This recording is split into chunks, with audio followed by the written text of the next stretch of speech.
잠언 12장 1절부터 28절까지 말씀입니다. 훈계를 좋아하는 자는 지식을 좋아하거니와 징계를 싫어하는 자는 짐승과 같으니라. 선인은 여호와께 은총을 받으려니와 악을 꾀하는 자는 정죄하심을 받으리라. 사람이 악으로서 굳게 서지 못하거니와 의인의 뿌리는 움직이지 아니하느니라. 어진 여인은 그 지아비의 면류관이나 욕을 끼치는 여인은 그 지아비의 뼈가 썩음 같게 하느니라. 의인의 생각은 정직하여도 악인의 도모는 속임이니라. 악인의 말은 사람을 엿보아 피를 흘리자 하는 것이거니와 정직한 자의 입은 사람을 구원하느니라.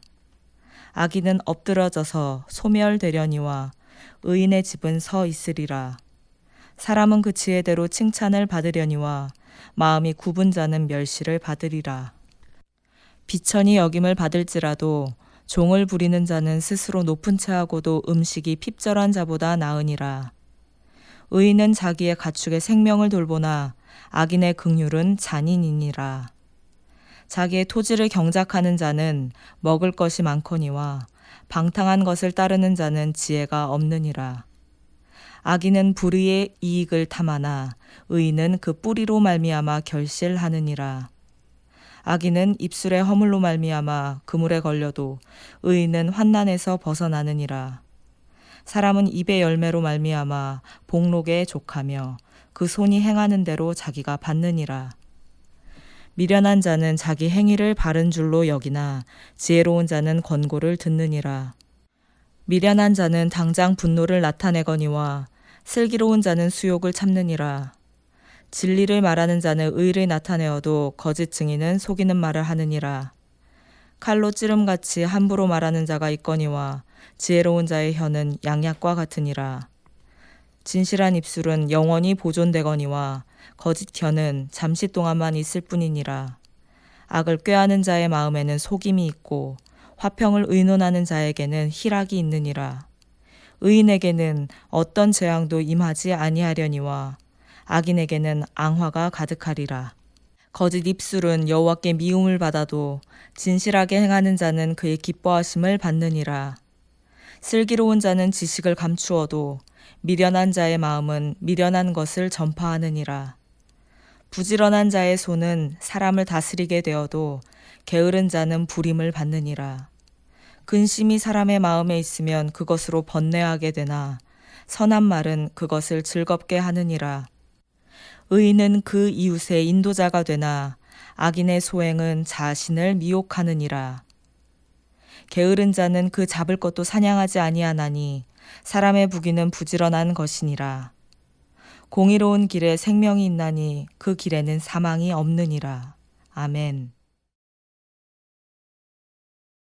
우리는 코로나19라는 긴 어둠의 터널을 지나고 있습니다. 그러므로 주님 안에 있는 생명의 빛을 향해 나아가는 여러분의 삶이 되기를 바랍니다. 오늘도 주님과 함께 큐티 영상을 통해서 하나님의 은혜를 함께 나누고자 합니다.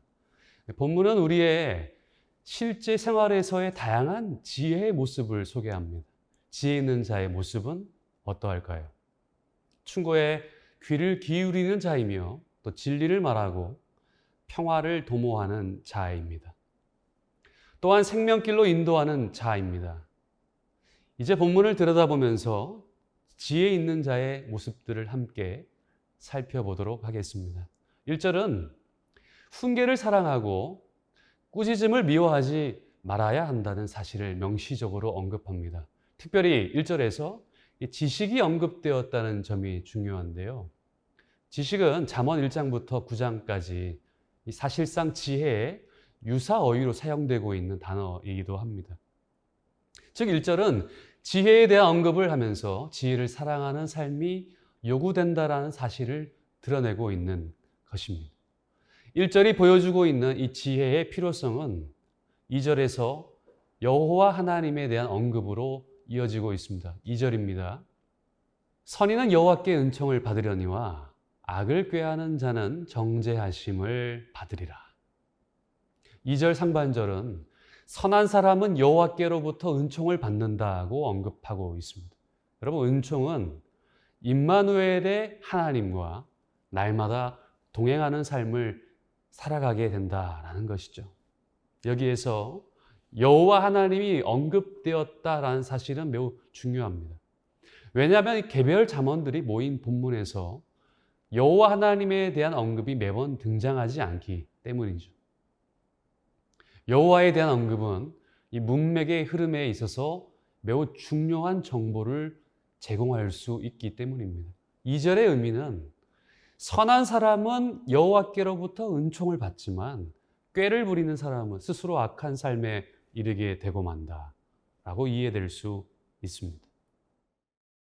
1절부터 3절까지의 흐름을 정리해 보면요. 1절은 지혜 그리고 지식의 삶이 꼭 필요함을 언급하고 2절은 그러한 지식의 삶을 살아갈 때 여호와로부터 은총을 얻게 되지만 사람의 꾀를 따르게 되면 악한 삶에 정착하게 될 뿐임을 말함으로써 그 악으로 인해 결국 든든히 서지 못하는 인생이 되고 만다라는 사실을 우리에게 경고하고 있는 것입니다.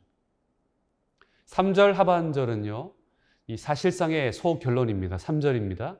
사람이 악으로서 굳게 서지 못하거니와 의인의 뿌리는 움직이지 아니하느니라. 여기서 의인이란 1절에서 말한 대로 지혜를 사랑하여 추구하고 또 2절이 말한 대로 여호와께로부터 은총을 받아 3절 하반절이 말하는 대로 흔들리지 않는 삶을 살게 된 사람들을 말하는 것입니다. 결국 1절부터 3절까지는요. 우리가 지혜를 사랑하고 지혜를 추구하여서 여호와께 은총을 받아 흔들리지 않는 삶을 살아야 하며 그런 사람이 바로 의인인 것을 알려주고 있는 것입니다. 지혜로부터 출발해서 여호와 하나님의 은혜로 의인의 삶에 이르게 되는 이 순서를 차근하게 우리에게 보여주고 있는 것이죠. 자, 그렇다면 이 지혜로부터 의로움에 이르게 되는 반복되는 이 패턴들이 이 12장에 어떻게 나타나게 될지 이 본문별로 살펴볼 필요가 있습니다. 첫 번째 본론에서는 이 풍족함의 주제를, 또 두 번째 본론에서는 언어 생활의 주제, 또 다른 본론에서는 부지런함의 주제를 통해 지혜자의 삶은 지혜의 결국인 의로운 삶으로 드러나 풍족함을 누리고 바른 언어 생활을 하여서 이 부지런한 삶의 열매를 결실한다는 점을 보여주고 있는 것입니다. 4절부터 13절까지 첫 번째 본문에서는요, 풍족함과 부족함에 대한 말씀을 잠시 나누고자 합니다. 풍족함과 부족함을 다루는 8절부터 11절의 이 지혜와 의로움의 주제가 함께 통전적으로 어우러져 있다는 사실을 기억해야 합니다. 이러한 사실은 이 지혜와 의로움이 함께 연결되어 통전적으로 이해되어야 함을 다시 말해 지혜의 삶이 의로운 삶으로 연결된다는 사실을 보여주는 것이죠. 여러분, 참된 풍족함이란 무엇일까요? 이것은 단순한 삶의 물질적인 모습 정도가 아닙니다. 물질의 소유로 인한 풍족함이 아니죠. 이 지혜로부터 발생하게 되는 삶 전체의 풍족함임을 우리는 기억해야 합니다. 14절부터 23절까지 두 번째 본문에서는 언어 생활에 대한 내용을 다루고 있습니다. 잠언에는요, 유독 말에 대한 교훈이 많습니다. 그만큼 말의 허물에서 자유로운 사람이 없고 우리 삶과 공동체에 주는 영향이 크기 때문입니다. 잠언은 바른 언어 생활의 훈련과 함께 이 거짓말의 피해를 수없이 지적하고 있죠. 14절입니다. 사람은 입의 열매로 말미암아 복록에 족하며 그 손이 행하는 대로 자기가 받느니라. 14절은 언어 생활을 이 손의 수고라는 주제를 통해 자신이 선택한 삶의 모습이 자신의 삶의 결과를 가져온다라는 사실을 강조하고 있습니다. 바른 선택이 바른 결과를 낳게 됩니다. 우리 안에 있는 이 생각과 태도가 우리 인생의 열매를 결정한다는 것이죠. 여러분, 어떤 언어를 선택하며 살아가십니까? 내가 하는 말이 곧 나입니다.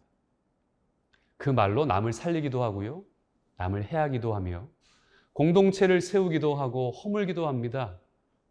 여러분, 살아오면서 내게 가장 힘이 되어준 말, 나를 가장 힘들게 한 말은 무엇인지, 반대로 살아 깊지 못한 말로 타인이나 공동체를 어렵게 한 적은 없는지를 한번 생각해 보시면서 오늘 하루 지혜로운 언어를 선택하고 사용할 수 있기를 바랍니다.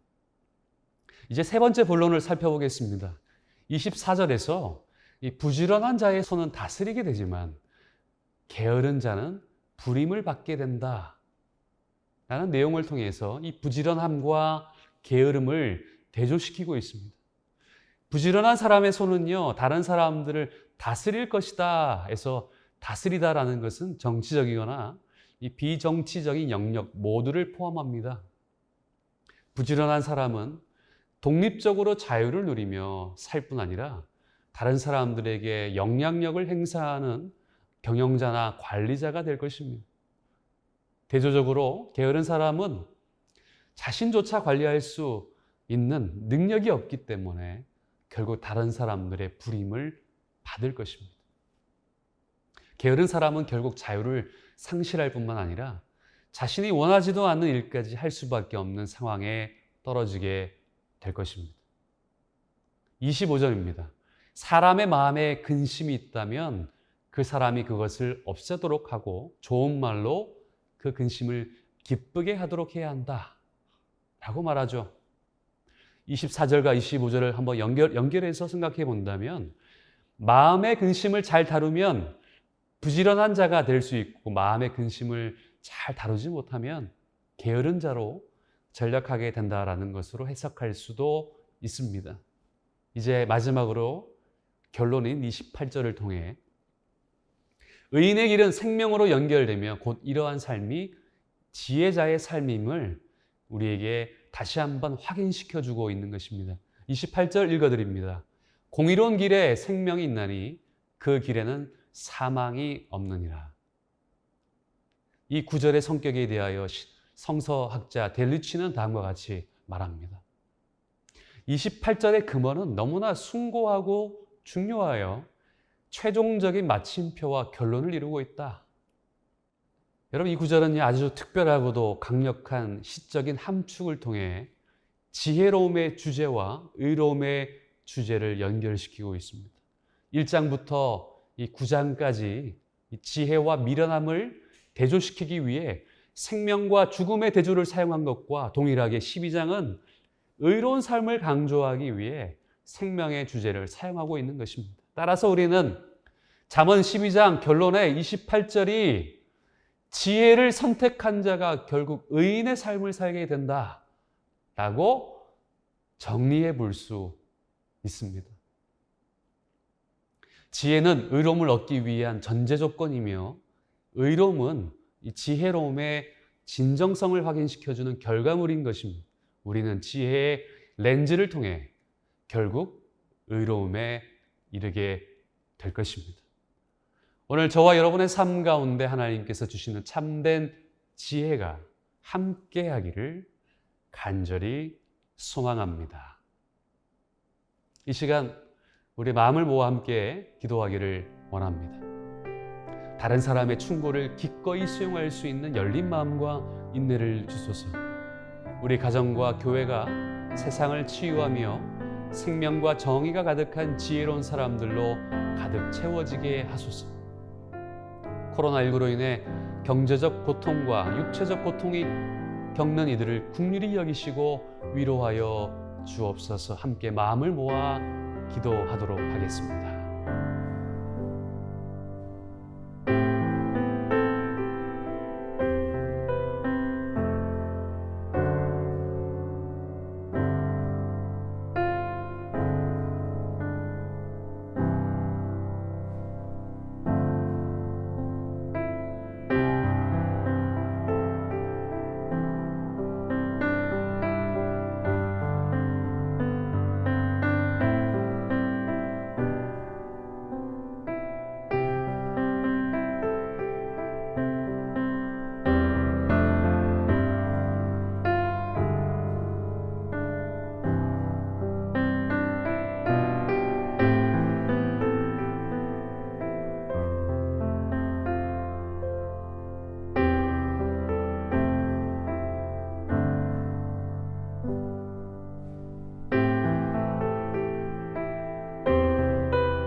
주님, 한치 앞을 알 수 없는 우리지만 함께 하신 아버지 하나님을 믿기에 주님을 의지하며 걱정과 두려움 대신 기대와 소망으로 이 하루를 시작합니다.